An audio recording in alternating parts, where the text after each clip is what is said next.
Hello, friends, and welcome to the PowHERful Podcast. I'm your host, AJ McCord. In this podcast, we introduce you to powerful women who are changing the game in and outside of their field of play. These are women's stories, women who happen to be doing things that many of us can only dream of, but the lessons and inspiration they share is universal.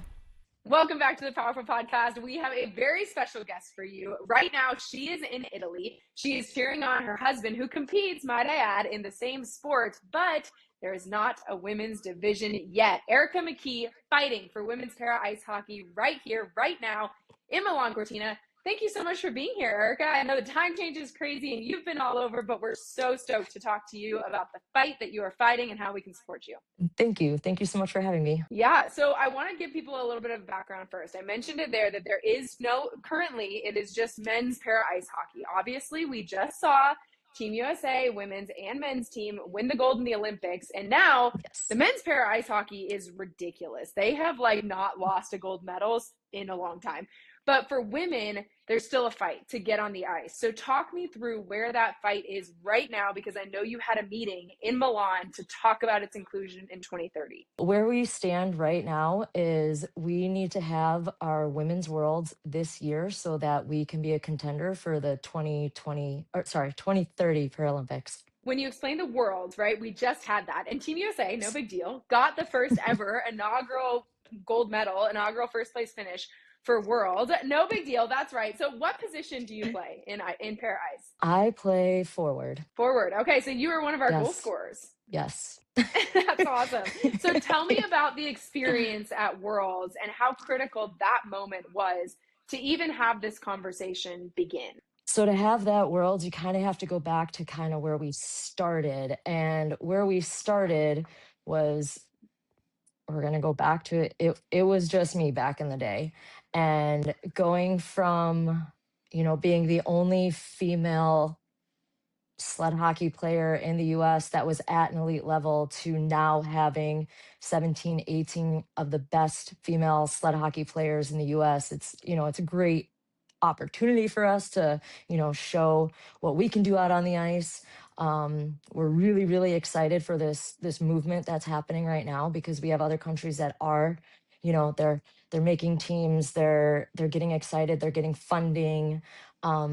It's one of the greatest experiences ever, because when I first started, it was pretty much, I was the elite athlete on the team, and if you were a female, you could play on the team. So I was playing with girls that, maybe have played 2 weeks, maybe a year, something like that. So now, we're fighting for spots on the team. We're growing the sport. We have a huge pipeline, of young girls coming up. So it's a great feeling. It's a great experience that's happening right now, but we still need to keep the momentum going, because if we don't have, Worlds this year, we will not be a contender for 2030. So what needs to happen in order for there to be Worlds in 2026? So the thing that needs to happen right now is we don't have enough funding. And so what we need to do is we need to fundraise. We need to find corporate sponsors that would, want to help us grow our sport.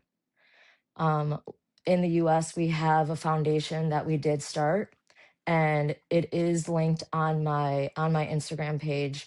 But if you were to go there and donate, that would tremendously help us get to our goal. I want to go back even further, because you said you were the only elite sled hockey player, female sled hockey player in the country. How did you find sled hockey? If you were the one and only, how did you find your way to the ice? So this goes back to, in grammar school, I was 9 years old. At the school that I went to, it was all on one level. So if you had a physical disability, you would go to that school, because a lot of the schools in the Chicagoland area weren't 100% handicap accessible at the time. So they would bus a lot of the kids that had a physical disability to this school because it was on one level.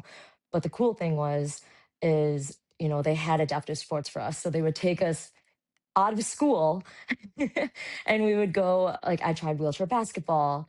I played t-ball when I was even younger. And then, so I started out with wheelchair basketball, and I never really used a wheelchair, so it didn't really feel super comfortable to me.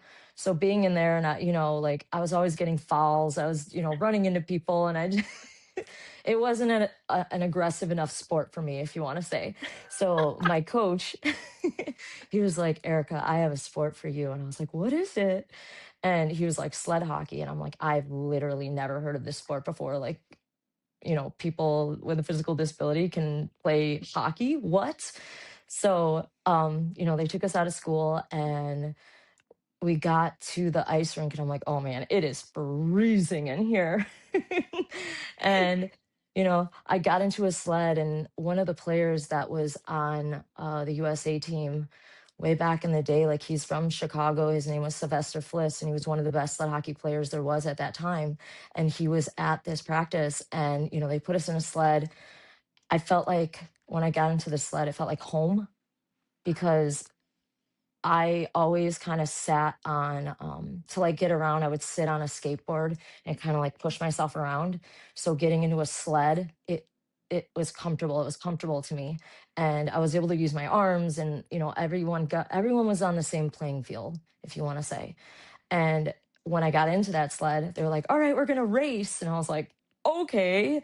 And the really cool thing was I was almost as fast as like one of the best players in sled hockey. And I was like, oh, yep, this is my sport. Then they talked about it a little bit more and they were like, this is a Paralympic sport. And I was like, what is the Paralympics? And I found out, like it's just like the Olympics. You go and you win a gold medal if you can, get to that point. And I was like, this is what I want to do. This is what I want to do with my life. And Mm. from there, my dad took me to, hockey practice every Wednesday night, Tuesday nights. I was at an ice rink, probably 3 times a week. And yeah, kind of just took off from there. That's incredible. And like when you say take off, you're not kidding because you were also nominated for an ESPY. Like you have been on the forefront of fighting for Paralympic inclusion for women's sled hockey from the very beginning.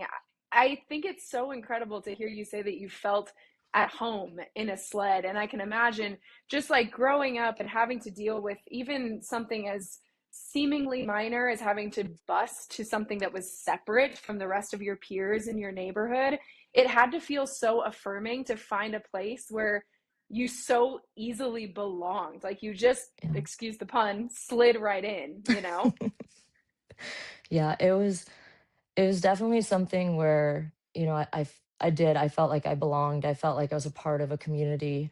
I at my grammar school, I didn't really have a lot of friends that were physically disabled. So then, getting into this sport, you're just like, wow, there's so many other people just like me. Like we can laugh about these things. We can make fun of each other for the things that we can't do. It's just it's a great community to be around because everyone's so wonderful. Hmm. And for you, as somebody who, Paralympics, we've gotten a chance to have a lot of different Paralympians on this podcast. Brenna Huckabee, Danny Arovich, Oyuna Aranchi Meg. Like we've had Paralympians who, were born and started in adaptive sports really young. And then we've had them who had something traumatized happen and they found it later in life. For you, falling into that first category, how critical is it that this Paralympic movement continues to prove that adaptive sports are sports, period, full stop, and that people belong here and it is important to cover them, to play in them? Like what did finding an adaptive sport that fit you do for you as a person? I mean, this sport kind of, molded me into the person that I am today. If it wasn't for adaptive sports, I honestly have absolutely no idea what I'd be doing with my life. Um, it gave me my friend group. I'm able to travel, like my family's able to travel with me. And it's just, you know, people that play adaptive sports were just like able bodies. Like we train just as hard. It's just like the Paralympic, or it's just like the Olympics. We're going for that one goal and it's gold. You want to be out there. You want to, um, try to, I don't know, in my eyes, it's like fighting for your country. Hmm. Yeah.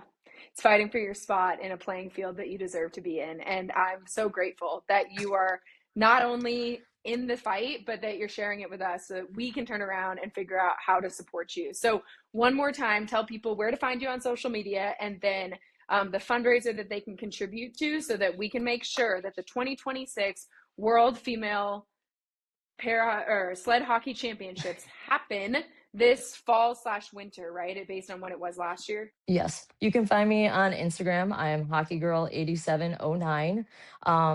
The link to our donation page is right on my page. And, we're just looking for people to donate. We want to make it to 2030.